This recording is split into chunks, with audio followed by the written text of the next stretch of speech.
प्यारे बच्चों, आज के वीडियो लेक्चर में आप एक समान आवेशित अति लंबी तार के कारण विद्युत क्षेत्र की तीव्रता के बारे में जानकारी प्राप्त करेंगे और यह विद्युत क्षेत्र की तीव्रता गॉस के प्रमेय के अनुप्रयोग करके हम लोग प्राप्त करेंगे। तो आइए हम लोग समझते हैं इसे। बच्चों, अति लंबी आवेशित तार है और आप देखते हैं तार जो है बेलनाकार होता है। तो हम लोग एक टुकड़ा लेते हैं तार का और उसको इस तरह से दिखा सकते हैं डायग्राम में।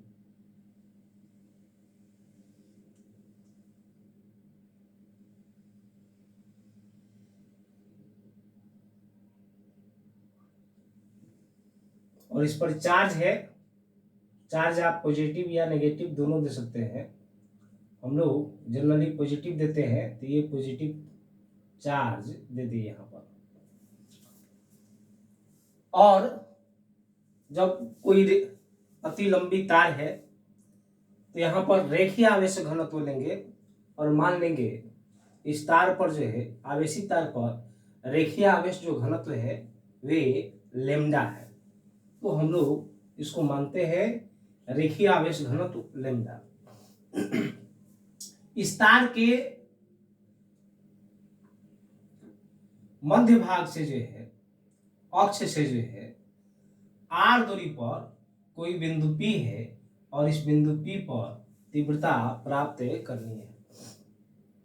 जिस भी बिंदु पर तीव्रता प्राप्त करनी होगी बच्चों, गॉस के प्रमेय के आधार पर, तो आपको देखनी है वह बिंदु बंद सतह के अंदर है या नहीं है। चूंकि बिंदु P पर तीव्रता प्राप्त करनी है और बिंदु P ओपन है, खुला है, पहला उद्देश्य होगा आपका उस बिंदु P को बंद सतह के अंदर लाना।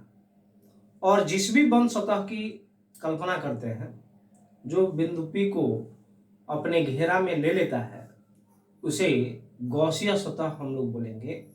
और यहाँ पर हम लोग उस गॉसिय सतह का नामकरण जो है बेलनाकार गॉसिय सतह हम लोग बोलेंगे। तो इसे बिंदु P को बंद सतह के अंदर लाने के लिए जो है एक बेलनाकार गॉसिय सतह हम लोग लेते हैं। तो ये बेलनाकार गॉसिय सतह हो गया।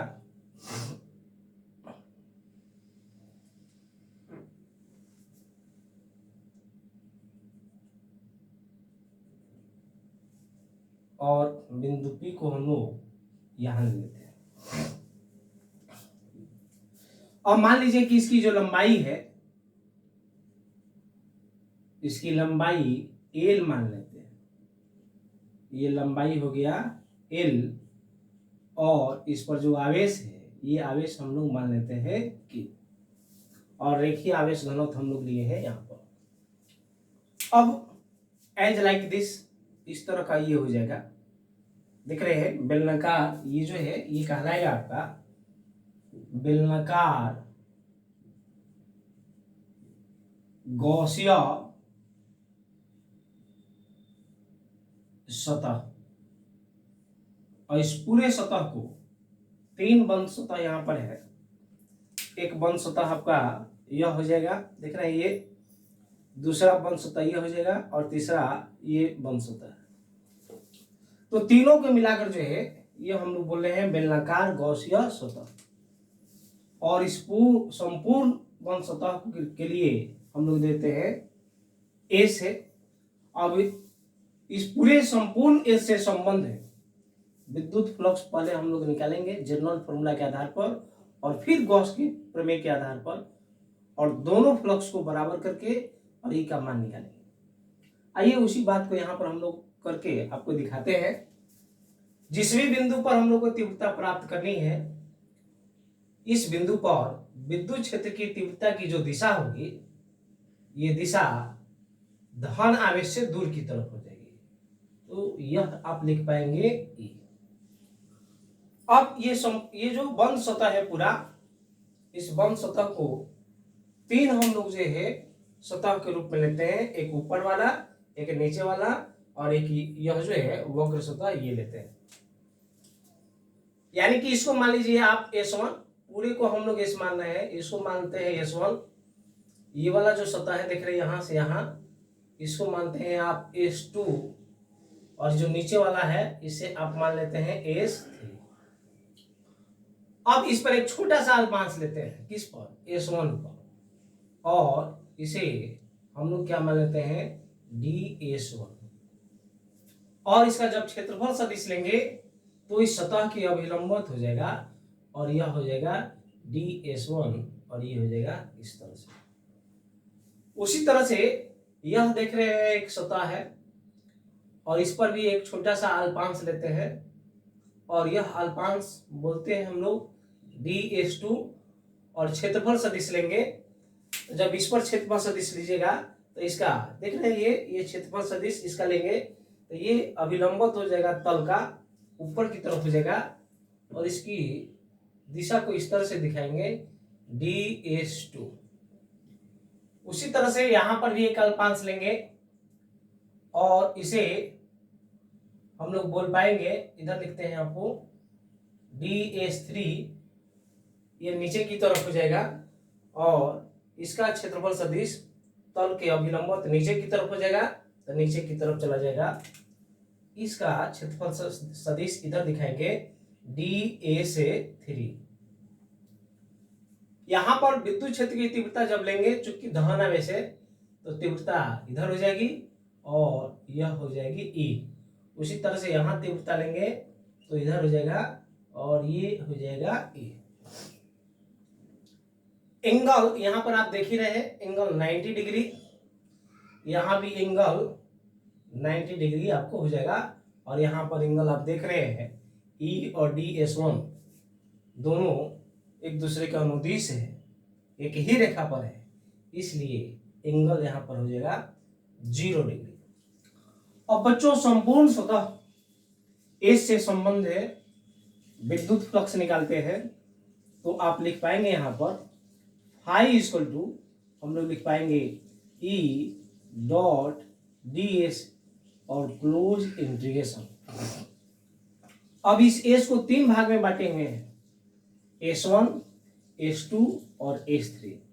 तो इसको हम लोग एक्सपेंड करेंगे, आप तो एक्सपेंड करेंगे, आप लिख सकते हैं यहां पर इंटीग्रेशन E डॉट DS1, और ये सरफेस है S1 के लिए, प्लस पहला वाला हो गया, अब दूसरे वाले के लिए लेंगे, तीनों लेंगे तब एक बंद सतह हो जाएगा यहाँ पर। फिर S2, और यहां लिख पाएंगे E डॉट S2, फिर प्लस S3, और ये लिख पाएंगे E डॉट S3। तो इस तरह से इसको एक्सपेंड किए तो हम लोग इस तरह से लिख पाए। अब डॉट को हटाते हैं हम लोग तीनों से, जब डॉट हटाएंगे आप तो आप लिख पाएंगे E DS1 cos थीटा, और ये S1 प्लस इसके लिए आप देंगे S2, और ये लिख पाएंगे E DS2 cos थीटा, फिर प्लस, और फिर लिखेंगे S3 E DS3, और यहां लिख पाएंगे cos थीटा। अब E DS1, ये जो एंगल होगा E और DS1 के बीच का एंगल होगा, तो आप देख रहे हैं E DS1 यहां है, और दोनों एक ही लाइन पर है, एक ही तरफ है, इसलिए एंगल यहां पर 0 डिग्री होंगे। आप यहां लिख सकते हैं S1 E DS1 cos 0 plus S2 E DS2 cos, यहां पर E DS2 देख रहे हैं, यहां पर दोनों के बीच के एंगल 90 डिग्री, तो आप लिख सकते हैं cos 90, फिर plus S3 E DS3 cos, यहां पर फिर 90 डिग्री cos 90। बच्चों cos 90 0 होता है, और 0 में हम मल्टीप्लाई करेंगे तो अल्टीमेटली 0 हो जाएगा, तो यह 0 और यह भी हो जाएगा आपका 0। यहां पर लिख पाएंगे E integration S1 E DS1 cos 0 1। अब E को आप बाहर निकालेंगे और लिख पाएंगे S1 और DS1। अब बच्चों ये जो सिलेंडर है दिख रहे हैं, इसका सरफेस एरिया हम लोग इसके लिए लिखेंगे तो आप लिख पाएंगे 2πRL। अगर एच मानते तो एच लिखते, अभी एल माने हुए हैं तो एल मानेंगे। ये इक्वेशन फर्स्ट, ये आया है आपका फ्लक्स। गॉस के प्रमेय से, गॉस के प्रमेय से फ्लक्स के लिए आप फॉर्मूला पढ़े हैं 1/ε0 इनटू इस बंद सतह के अंदर चार्ज। तो बंद सतह के अंदर चार्ज कितना है, Q है, तो दे दिए Q। अब रेखीय आवेश चूंकि रेखा है, ये अति लंबी है, हम लोग एक टुकड़ा लिए, एक भाग लिए हैं, काम कर रहे हैं, इसलिए आपको रेखीय आवेश घनत्व लेना होगा। और रेखीय आवेश घनत्व के लिए फॉर्मूला होता है Q/L, और Q बराबर लिख पाएंगे λL।